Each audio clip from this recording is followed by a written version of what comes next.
Julie? Oh, you can go first. Okay. Eric? Thank you. I like that. How are you? Question on the minibus. From what you've reviewed, are you supportive of it? What are some of the highlights of that from your point of view? And then also on Ukraine, Speaker Johnson was just talking about this idea of loans for Ukraine and also seizing Russian assets. Do either of those ideas make sense to you? With respect to the minibus, we look forward to, well, first of all, we heard from our leaders, Rosa DeLauro, and the ranking members of the committees of jurisdiction this morning at caucus.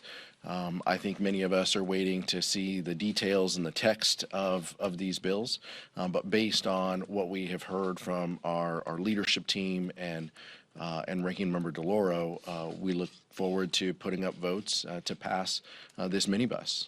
Most importantly, this continues to make important investments to lower costs that everyday Americans face.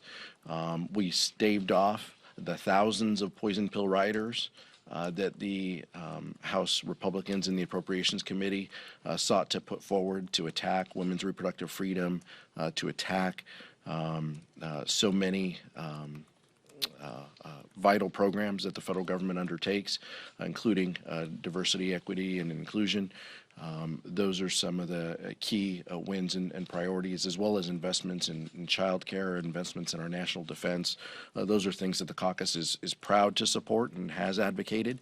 The fact that Republicans went from proposing cuts of 22% last year to where we are today speaks volumes to Leader Jeffries and Rosa DeLauro and their ability to work to find compromise and to fund government. With respect to Ukraine, look, the Vice Chair said it correctly. Our fastest and most certain way to help provide funds for Ukraine is to pass the bipartisan national security supplemental that the Senate has passed.